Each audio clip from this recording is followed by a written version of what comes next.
This video focuses on individuals whose everyday lives took an unexpected turn. While extraordinary might be a bit of an exaggeration, it captures the essence of the story well. Stick around until the end, where I'll also explain why the upcoming videos next week might keep you on edge. Now let's get to the first case. 48 years old Dorothy Miller lived in Burlington, Iowa in the 60s. At the time, she was the only female real estate agent in the area.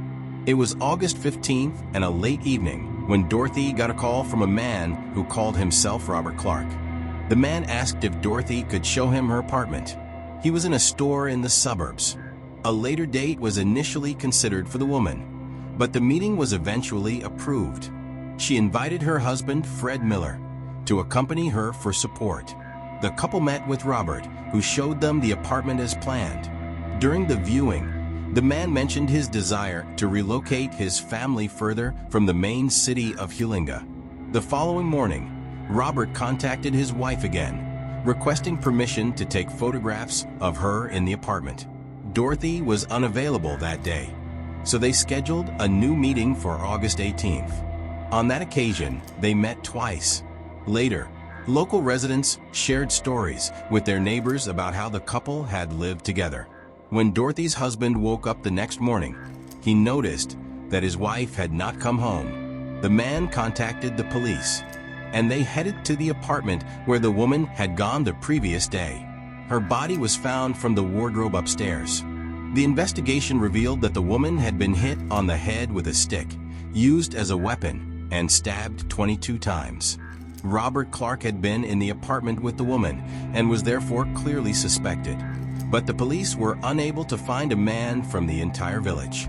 It seemed likely that Robert Clark was an invented name and that Dorothy had been chosen as a male victim as the only female interlocutor in the village.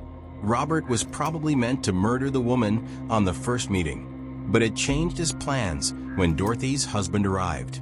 The cold-blooded calculation method referred to the fact that the mysterious Robert Clark was a serial killer who had never been caught. Here is the next story.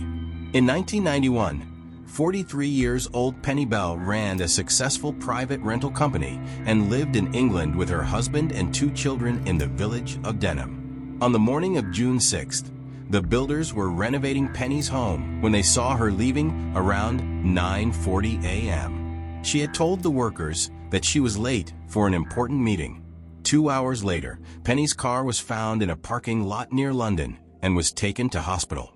On the front seat sat a woman in a lifeless body, which had been stabbed 50 times. Penny did not tell anyone more specifically about the meeting in the morning. There was not even a single mention of it in his calendar. 3 days earlier, Penny had raised £8,500 from the joint bank account of the party, but there was no money ever found.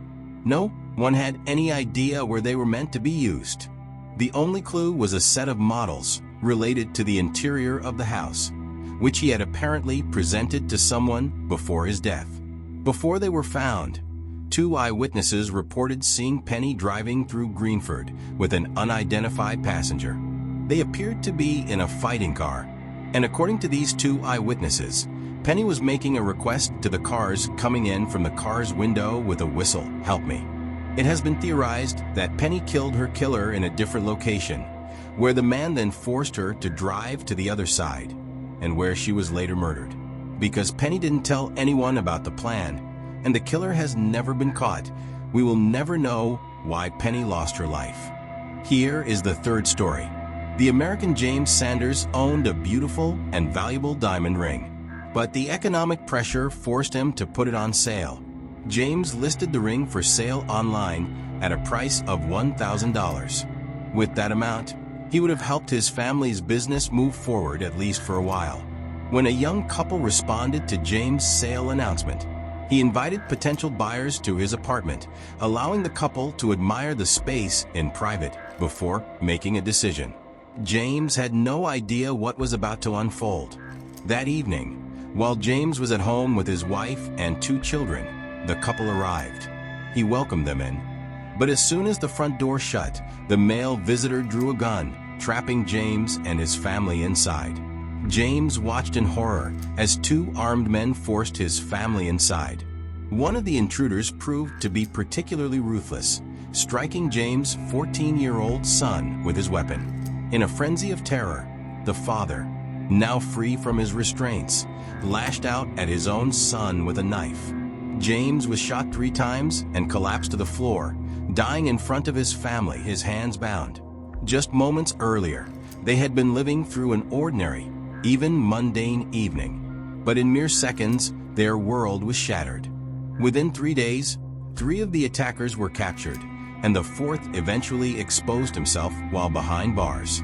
When seeking justice, people often take matters into their own hands in the vast reaches of the state. So, think carefully. Would you rather sell valuables safely within your home or in a public space under the watchful eyes of many? Here's the last story.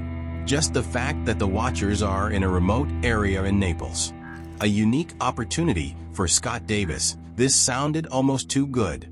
The man, who had quietly separated from his girlfriend, was looking for a new beginning in his life when he came across the aforementioned job offer on the Craigslist website in 2011. It is an international web service that publishes various announcements which can be indirectly compared to, for example, the Finnish Tori.fi website. In the description of the job application, it was also mentioned that more than 100 people had already applied for a job here. When he got a call, he was told that he would be among the finalists. It would be difficult for him to keep his socks on at home. The next step was to meet the employer and get to know the area. The last interview was held at a local restaurant, and that was the end of the interview.